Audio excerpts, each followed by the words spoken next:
오늘 우리에게 주신 하나님 말씀은 구약 성경 민수기 12장 3절의 말씀입니다.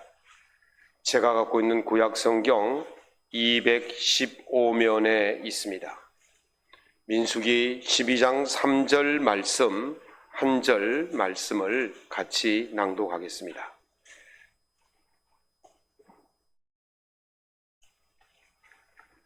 이 사람 모세는 온유함이 지면의 모든 사람보다 더하더라. 아멘. 갈라디아서 5장의 말씀을 한 절 더 보겠습니다. 갈라디아서 5장 22절에서 23절까지 말씀입니다. 같이 보시겠습니다. 오직 성령의 열매는 사랑과 희락과 화평과 오래 참음과 자비와 양성과 충성과 온유와 절제니 이 같은 것을 금지할 법이 없느니라. 아멘. 오늘 본문의 말씀을 가지고 성령의 열매로 승부하라 7번째 시간, 온유와 절제에 대해서 말씀을 나누고자 합니다. 홍사중이라는 분이 쓴 리더와 보스라는 책에 보니까 미국 제16대 대통령 링컨의 성품에 관한 일화를 써놓은 것을 보았습니다. 남북전쟁이 한창일 때에 대통령과 국방장관이 그 북군의 맥클렐런이라는 장군의 야전 사령부를 찾아갔습니다. 찾아갔더니 이 장군이 전투지에 나가 있어서 사령부실에는 없었습니다. 그래서 몇 시간을 기다렸죠. 이윽고 이 맥클렐런 장군이 돌아왔는데 대통령과 장관이 와 있으면 어휴 카카 어떻게 오셨습니까? 인사를 해야 되는데 본체만치 하고 자기 침실 2층으로 올라가 버리고 만 겁니다. 얼마나 황당했겠습니까? 그리고는 한참 있다가 장군의 부관이 내려와서 대통령님 죄송한데요, 지금 장군께서 너무 피곤하시다고 그냥 잠자리에 드신다고 알리랍니다. 그랬다는 거예요. 그랬더니 그 옆에 있던 국방장관이 화가 나서 각하, 이런 무례한 사람은 당장에 직위를 해제해야 됩니다. 그렇게 이야기하니까 링컨 대통령이 이렇게 말합니다. 아닙니다. 장군은 우리가 이 전쟁에서 이기는데 꼭 필요한 사람입니다. 장군 때문에 단 1시간이라도 이 유혈 전쟁이 빨리 끝낼 수만 있다면 나는 장군의 말꽃비라도 잡을 것이고 장군의 구두로라도 닦아줄 것입니다. 나는 장군을 위해서 어떤 일이라도 할 수 있습니다. 그랬다는 거예요. 이 모습 속에서 장군의 그 대통령의 절제와 온유함이 드러나고, 그렇게 해서 미국 역대 대통령 중에서는 이 링컨 대통령이 가장 온유하고 절제가 잘한 분이다. 그래서 위대한 대통령이다. 그렇게 평을 받고 있는 거죠. 성령의 열매, 8번째 열매가 바로 온유의 열매입니다. 이 온유의 사전적 의미는 성격, 태도 따위가 온화하고 부드럽다, 이런 뜻이 있습니다. 성령의 9번째 열매는 절제입니다. 이 절제의 그 사전적 의미를 보니까 정도를 넘지 않도록 알맞게 조절하여 제한함, 이런 뜻이 있습니다. 그런데 이것만 가지고는 온유가 정확하게 어떤 의미인지, 절제가 정확하게 어떤 의미인지를 잘 알 수가 없어요.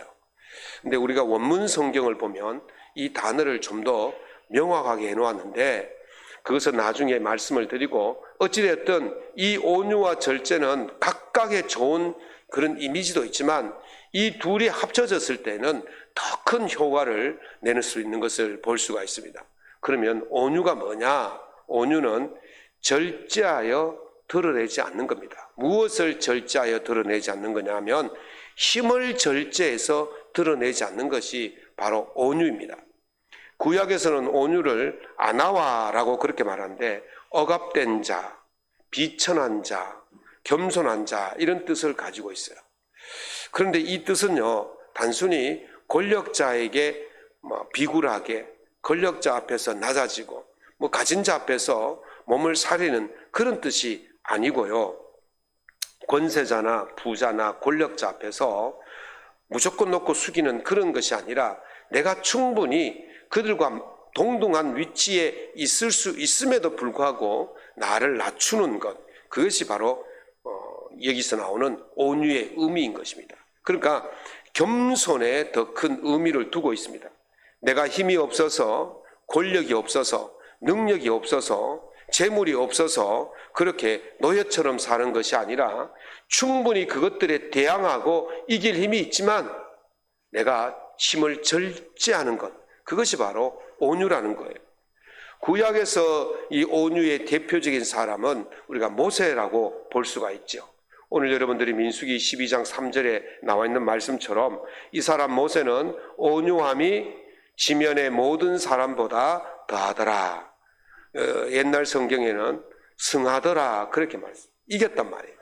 모든 사람들보다 그 모세의 온유함이 제일 뛰어났다 이런 말입니다. 그런데 사실 모세의 지나온 삶을 보면 이 온유와는 거리가 참 먼 사람이에요. 모세가 이집트의 왕자로 살았지 않습니까? 왕자로 살다가 그 이집트의 건축 감독자를 어떻게 했습니까? 때려서 죽여버렸지 않습니까? 그걸 봐서는 모세는 굉장히 성격이 급하고 굉장히 다혈질적인 그런 모습을 가지고 있음을 알 수가 있어요. 그런데 그 사람이 모든 사람보다 지면에서 뛰어난 온유함이 있다. 이게 과연 맞는 말이겠습니까? 그런데도요, 하나님께서는 모세를 가리켜서 모세의 온유함이 지면의 모든 사람보다 뛰어나다 그렇게 말합니다. 도대체 그 이유가 무엇이겠습니까? 오늘 이 말씀이 이 12장 전체를 읽어보면 그 뜻을 알 수가 있는데요. 모세가 재혼을 했어요. 그랬더니 그 누이 미리암과 그 형 아론이 막 비방을 하는 겁니다. 그 비방의 내용이 무엇인지는 우리가 정확히 알 수는 없어요. 도대체 무엇 때문에 비방했을까? 동생이 아내 없이 오래 살다가 재혼을 했으면 축하해 줘야 되는데 왜 비방했겠습니까? 왜 비난했겠습니까? 그 뒤에 보면 이렇게 말합니다. 그 누나와 그 형이 이렇게 말합니다. 여호와께서 모세와 말씀만 하시느냐 우리와도 말하지 아니하느냐 그렇게 했습니다. 무슨 말입니까? 이 내용으로 봐서는 추론할 보건대 모세의 재혼하는 것이 모세가 아마도 독단적으로 한 것 같아요. 그것이 하나님의 뜻이다라고 그렇게 말하면서 재혼을 한 것 같습니다. 그러니까 이 미리암과 아론이 왜 하나님께서 너에게만 말씀하시냐 우리에게도 말씀하시지 않느냐 그렇게 이야기했다는 거예요. 다시 말하면 모세 니나 우리나 동등한 위치에 있다는 것을 강조하는 말이라고 볼 수 있습니다. 그렇게 비난하는데도 모세는 아무 말 없이 가만히 있었거든요. 그랬더니 하나님께서 모세 대신 말씀을 하는 거예요. 그 모세와 아론과 미리암을 불러서 말씀합니다. 모세는 내 집에 충성스러운 종이다. 일반 선지자는 꿈으로 환상으로 말하지만 모세는 내가 대면하여 말하고 비밀을 말하지 않고 대면하여서 말하고 그에게 모든 것을 밝히 가르쳐 준다. 그렇게 말하고 있는 거예요. 이게 무슨 뜻이냐면요. 대통령 비서실장하고 저 지방의 면사무소에 있는 구급 공무원과의 차이입니다. 대통령 비서실장은 대통령의 바로 지시를 받습니다. 매일같이 아침에 얼굴을 쳐다보고 대통령이 지시한 거 수첩에 적었다가 그걸 밑으로 내려보내잖아요. 그러면 그게 또 공문이 되어서 거쳐서 저 밑에 구급 공무원까지 내려가는 거예요. 그 비서실장은 대통령의 말을 직접 듣고 직접 보는 사람이지만 구급 공무원은 공문 여러 차례 거쳐온 공문을 보고 일을 하는 사람이거든요. 그럼 어떻습니까? 저도 가끔 노회에서나 총회에서 공문 오는데 몇 번을 읽어봐야 그 뜻을 이해할 수가 있어요. 그런 거예요. 그래가지고 본래 공문을 보낼 때에는 어떤 사업을 할 때에는 그 해설서를 붙여서 보내요. 우리 총회 헌법에도 보면 헌법에 있는데 그 헌법만 달랑 나온 게 아니고 뒤편에 가면 헌법 해설사가 붙여 나와요. 이 뜻은 이 뜻이다. 이 말은 이 뜻이다. 이거예요. 그러니까 직접 얼굴 보고 이야기하는 사람하고 그 해설서를 봐야 이야기하는 사람의 차이는요, 모호함과 확실함의 차이. 모세는요, 하나님을 대면해서 보는 사람이기 때문에 날마다 확실함 속에 살아가지만 미리암과 아론은요, 꿈으로 환상으로 보기 때문에 모호한 섬에서 살고 있는 것입니다.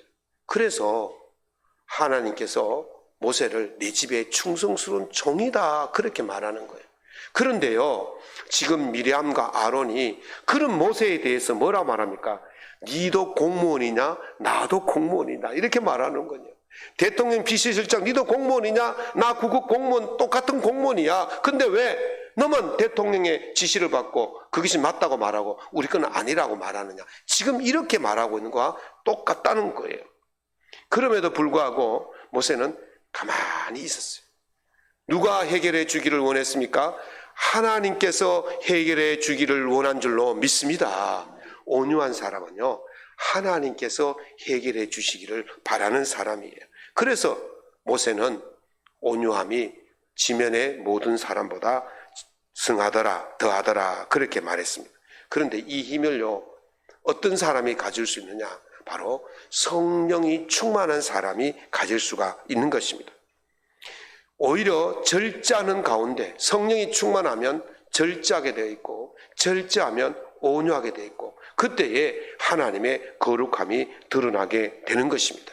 모세는 옛날에 살던 그런 모습이 아니라 하나님 손에 붙들리니까 하나님 손 안에서 절제하고 온유한 삶을 살 수가 있게 되어지고 그 삶을 통해서 하나님의 거룩함을 드러낸 줄로 믿습니다. 오늘 살아가는 여러분들 성령이 충만한 사람이 되셔서 비록 우리가 무엇이든지 해결할 수 있는 힘이 있고 무엇이든지 저 사람을 이길 수 있는 힘이 있고 능력이 있다 할지라도 주께서 해결해 주시기 위해서 오히려 주님의 거룩함이 드러나기 위해서 우리 자신을 온유함과 절제함으로 생활하셔서 하나님의 거룩함을 드러내며 살아갈 수 있기를 예수님 이름으로 축원합니다.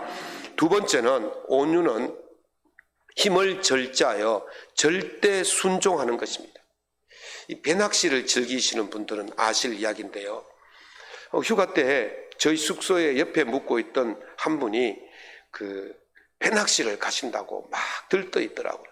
근데 그분이 처음 그 배낚시를 가는 거라고 그래요. 그럼 어떤 배낚시를 갑니까? 그랬더니 요즘 그 돌문어가 이제 뭡니까 이거? 금어기가 해제되어서 지금 한창 돌문어 낚시가 지금 한창이라고 그래요. 그래서 그분이 새벽 2시쯤 돼가지고 그 바닷가를 가니까 새벽 4시에 배를 타고 나갔다는 거예요.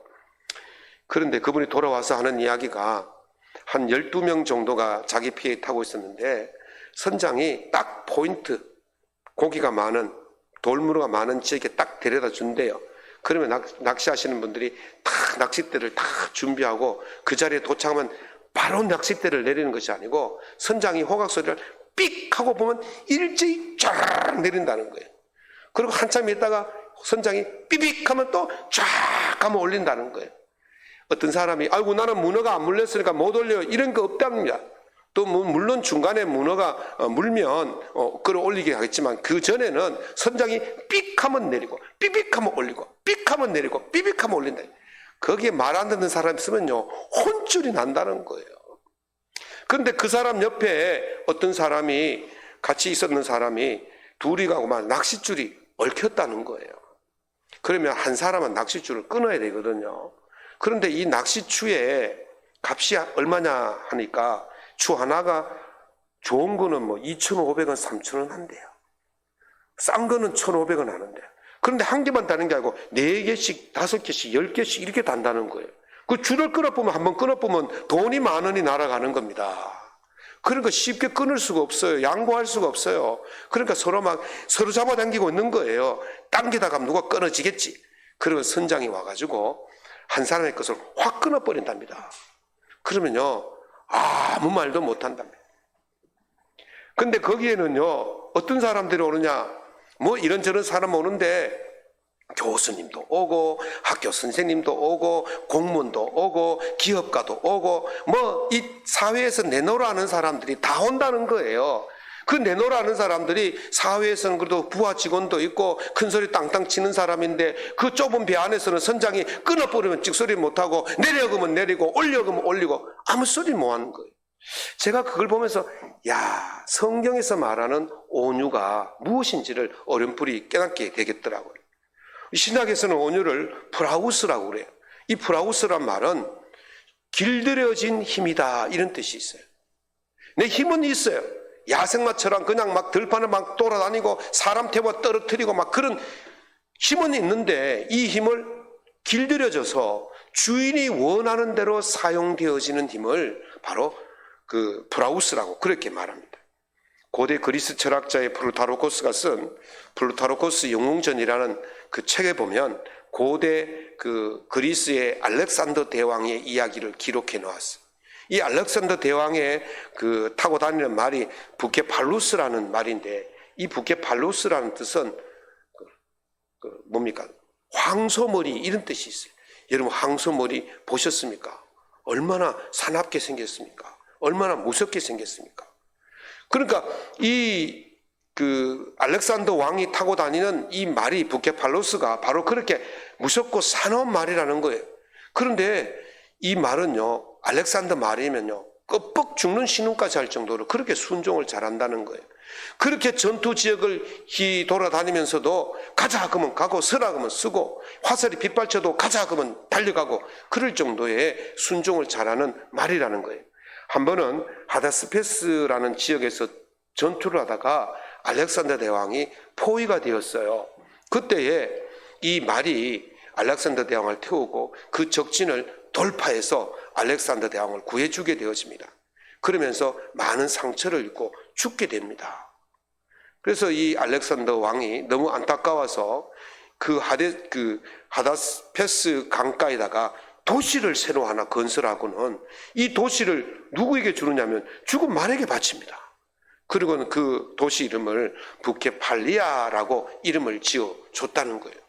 얼마나 이 말이 순종 잘하고 얼마나 이 말이 귀했으면 그 말 이름을 지어서 도시를 하나 만들어 주겠습니까? 순종하는 그 모습, 그것이 바로 주인에게 온유함으로 나타난다는 것입니다.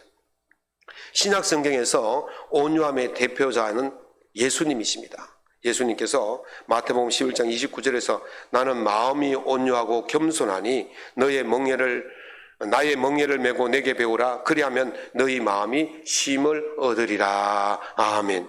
여기 나오는 온유가 바로 힘이 있지만 주인의 명령에 순종하는 그 힘을 온유라고 말하고 있습니다. 예수님은 누구보다도 더 강력한 힘을 가지신 분인 줄로 믿습니다. 예수님은요, 바다도 잠잠케 하시고 바람도 멈추게 하시고 물리도 걸어가시고 죽은 자도 살리시고 병자도 고치시고 도대체 그 미워하는 바리새인들이나 사두개인들이 도대체 이 사람은 누구지? 이럴 정도로 놀라워하는 그런 힘을 가지고 계신 분이었어요. 그런데 그 예수님의 그 힘은요, 아무 때나 쓰는 힘이 아니었습니다. 철저하게 절제를 하셨어요. 오직 하나님의 뜻에 순종할 때에만 그 힘을 사용하셨다는 것이죠. 오직 하나님의 영광을 드러내기 위해서만 자기의 힘을 쓰셨지 자기를 위해서는 쓰시지 않으셨다는 것입니다. 그래서 빌립보서 2장 6절에서 8절에 보면 그는 근본 하나님의 본체시나 하나님과 동등됨을 취할 것으로 여기지 아니하시고 오히려 자기를 비워 종의 형체를 가지사 사람들과 같이 되셨고 사람의 모양으로 나타나사 자기를 낮추시고 죽기까지 복종하셨으니 곧 십자가에 죽으심이라. 아멘. 오직 하나님 뜻만을 위하여 자신을 절제하여 순종하신 것입니다. 그래서 예수님이 온유하신 분이에요. 고린도전서 9장에 보면 사도 바울이 자신의 권리에 대해서 말씀하십니다. 먹고 마실 권리, 결혼할 권리, 수관대로 보상받을 권리, 좋은 것을 함께 나눌 권리가 있지만 그 권리를 요구하지 않는 것은 오직 그리스도의 복음을 전하는 일에 참여하는 자가 되기 위해서 함이라고 그렇게 말합니다. 다시 말하면 자기가 권리를 쓰지 않는 것은 복음이 전하는 데 있어서 장애가 되지 않기 위해서 자신의 권리를 포기한다는 것입니다. 충분한 능력도 되고 충분한 권리도 있지만 오직 그리스도의 복음을 위해서 절제하고 순종하기 때문이라고 말씀을 하고 있는 것입니다. 이것이 바로 하나님의 영, 성령에 사로잡힌 사람의 모습인 것입니다. 우리가 어떤 힘을 가졌든 성령에 사로잡혀 있으면 오직 복음이 복음되게 하기 위해서, 오직 하나님의 영광이 되게 하기 위해서 우리의 힘을 절제해서 하나님 뜻에 철저히 순종하는 삶을 살게 되어 있는 것입니다. 사랑하는 성도 여러분, 모두 성령 충만하셔서 온유와 절제함으로 하나님의 영광을 드러내며 복음의 진보가 있는 그런 삶을 살아갈 수 있기를 예수님 이름으로 축원합니다. 세 번째는, 온유는요, 힘을 절제해서 적절히 사용하는 것입니다. 아리스토텔레스의 니코마코스의 윤리학에 보면 제4권 5장의 제목이 이렇습니다. 온유, 분노와 관련된 미덕이라고 나와 있습니다. 거기에 보면 이런 말이 있습니다. 분노해야 할 일에 분노하고 분노할 사람에게 분노하고 바른 때에 바른 방식으로 적절한 기간 분노한 사람은 칭찬을 받는다. 그런 사람이 온유한 사람이다. 반면에 분노해야 할 일에 분노하지 않고 분노해야 할 사람에게 분노하지 않고 바른 때에 바른 방식으로 분노하지 않고 적절한 수준으로 분노하지 않고 너무 빨리 그리고 너무 오래 분노하는 사람은 어리석은 사람이다. 그렇게 말했습니다. 온유한 사람은요, 분노하지 않는 사람이 아니라 그 분노를 절제하여서 적절히 사용하는 사람이 온유한 사람이라는 거예요. 그런데 이 분노의 적절함이 언제입니까? 어느 정도가 분노의 적절함입니까? 또 이 분노를 우리가 어떻게 적절하게 통제할 수 있겠습니까? 참 어려운 일이에요. 그런데 성경은 그것이 가능하다고 말합니다. 성경의 9번째 열매 절제가 헬라어로 엔크라테이라고 말하는데, 엔이란 말은 뭐뭐 안에 이런 뜻이 있어요. 크라테이, 본래 그 원형은 크라토스인데, 크라토스란 말은 권력 이런 뜻이 있어요. 힘 이런 뜻이 있어요. 힘 안에, 권력 안에라고 뜻이 있어요. 그리고 절제는 말은 그냥 내 마음대로 하는 것이 아니고 어떤 권력이나 힘 안에서 절제하는 것을 바로 절제라는 거예요. 그러나 다시 말하면 권력이나 힘의 통제를 받는 것이 절제라는 거예요.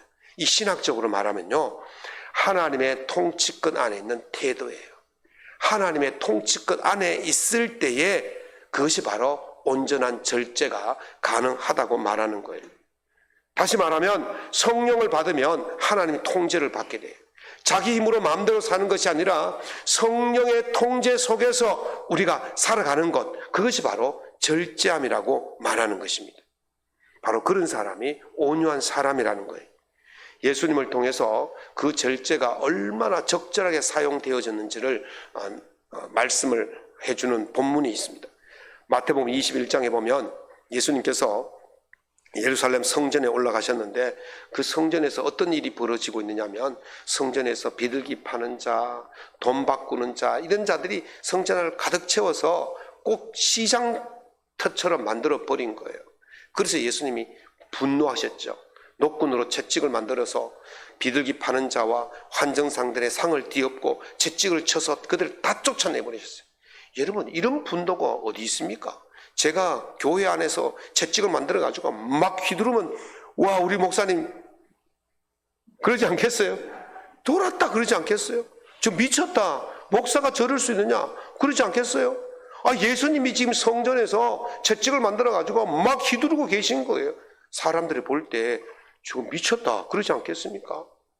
예수님의 분노는요, 이 성전 안에서의 분노는 극에 달하신 분노였어요. 왜 그렇습니까? 그 성전에서 하지 말아야 할 일을 했기 때문에 그렇습니다. 예수님께서 뭐라 그러셨습니까? 내 집은 만민이 기도하는 집이다. 성전은 뭐 하시는 곳입니까? 예배하고 하나님께 기도하는 장소가 성전이라는 거예요. 그래서 예수님께서 그렇게 하셨지, 그 외에는 예수님께서 분노하지 않으셨습니다. 예수님을 비난하고 비방하고 공격하는 사람들이 얼마나 많이 있었습니까? 심지어는 예수님을 모욕하고 조롱하고 침을 뱉고 따귀를 때리고 채찍으로 휘두르고 예수님 머리에 가시관을 씌우고 십자가에 달라 죽이기까지 하는 그런 사람들이 알지라도 예수님은 아무 말씀하지 않으셨다고 말씀하고 있습니다. 보십시오. 우리가 하는 분노와 예수님이 하는 분노는 다른 거예요. 예수님의 분노는요, 무엇을 위한 분노입니까? 오직 하나님의 뜻을 위한 분노였어요. 하나님이 영광스럽게 하기 위한 분노였어요. 그 외에는요, 예수님은 침묵하셨어요. 입을 다무셨단 말이죠. 그래서 이사야 53장 7절에 그가 곤욕을 당하여 괴로울 때에도 그의 입을 열지 아니하였으며 마치 도수장으로 끌려가는 어린 양과 털 깎는 자 앞에서 잠잠한 양같이 그의 입을 열지 아니하였도다. 아멘. 예수님의 입을 다무신 이유가 무엇입니까? 하나님의 뜻이 이루어지기를 위해서 입을 다무신 거예요. 예수님을 잡으러 오는 군사들에게 베드로가 칼을 휘두르자 예수님께서 무엇라 말씀하셨습니까? 너는 내가 내 아버지께 구하여 지금 12군단 더 되는 천사를 보내시게 할 수 없는 줄로 아느냐? 나 충분히 그런 힘이 있다. 저들을 물리칠 수 있는 힘이 있지만 그렇게 한다면 이런 일이 있으리란 성경이 어떻게 이루어지겠느냐? 그렇게 말씀하셨습니다. 내가 비록 당하고 핍박당하고 내가 비록 비난을 당하고 비방을 당하고 고난을 당하고 그렇다 할지라도 아무 이유 없이 내가 고난을 당한다 할지라도 하나님의 뜻이라면 하나님의 뜻이 이루어지기를 원한다면 내가 참겠다는 것입니다. 예수님의 온유함은 바로 거기에 있는 것입니다. 오늘날 우리의 분노와는 완전히 다른 모습입니다. 우리는 어떤 일에 분노합니까? 어떤 장소에 분노합니까? 어떤 때에 분노합니까? 우리는 우리의 일에 있어서 우리의 손해를 날 때 분노합니다. 우리의 자존심이 상처를 입었을 때 분노합니다. 우리 귀에 기분 나쁜 소리가 들렸을 때 분노합니다. 때와 장소를 가립니까? 그것이 어디든 성전이든 교회든 가정이든 직장이든 사회든 그런 소리를 듣고 그런 자존심이 상하면 분노는 그냥 막 표출되는 거예요. 거기에 어른이 있든 아이가 있든 선생님이 있든 목사님이 계시든 장로님이 계시든 그런 거 신경 안 쓰는 거예요. 그냥 내 기분 따라서 그냥 막 표출하는 거예요. 이게 하나님의 예수님의 분노와 우리의 분노의 다른 점이라는 사실입니다. 성령 받은 사람은요, 철저히 하나님 뜻에 맞춥니다. 하나님의 영광에 맞추는 것입니다. 철저하게 자신의 뜻을 낮추고 하나님께서 무엇을 원하는지, 하나님께서 어떤 기쁨이 있는지, 하나님께 어떤 영광이 돌아가는지, 어떻게 이 복음이 증거가 되어올 수 있는지 거기에 초점을 맞추고 자기를 절제하는 사람, 어디 안에서 성령 안에서 절제하는 사람, 이 사람들이 바로 온유한 사람인 것입니다. 사랑하는 성도 여러분, 성령의 통제 아래서 철저하게 성령의 통제를 받으셔서 절제함으로 온유의 열매를 맺어갈 수 있기를 예수님 이름으로 축원합니다. 바울사도는 이기기를 다투는 자마다 모든 일에 절제하나니 그들은 썩을 승리자의 간을 얻고자 하되 우리는 썩지 아니할 것을 얻고자 하느니라. 아멘. 세상의 운동 선수들도 승리하기 위해서 얼마나 절제합니까? 먹는 것도 절제하고 노는 것도 절제하고 그렇게 열심히 땀을 뻘뻘 흘리며 절제해서 드디어 승리하게 되어지는 것입니다. 하물며 이 사람들이 가지는 이 면류관, 이 승리의 금메달은요, 세상 시간이 지나면 없어지는 것이지만 하나님이 주시는 그 면류관은 영원한 면류관인 줄로 믿습니다. 그 면류관을 얻고자 하는 우리들이 어떻게 절제함이 없이 온유함이 없이 그렇게 살아갈 수 있겠습니까? 하나님의 영광의 면류관을 얻고자 한다면 특별하게 절제하셔서 온유함의 열매를 맺어야 될 줄로 믿습니다. 예수님께서 말씀하시기를 온유한 자는 복이 있나니 저희가 땅을 기업으로 얻으리라. 오늘 절제하시고 온유하셔서 땅을 기업으로, 여기에 땅은 하나님 나라를 의미합니다. 여기에 땅은 사람의 마음이에요. 사람들의 마음도 얻고 하나님 나라를 얻을 수 있는 복된 성도들 될 수 있기를 예수님 이름으로 축원합니다.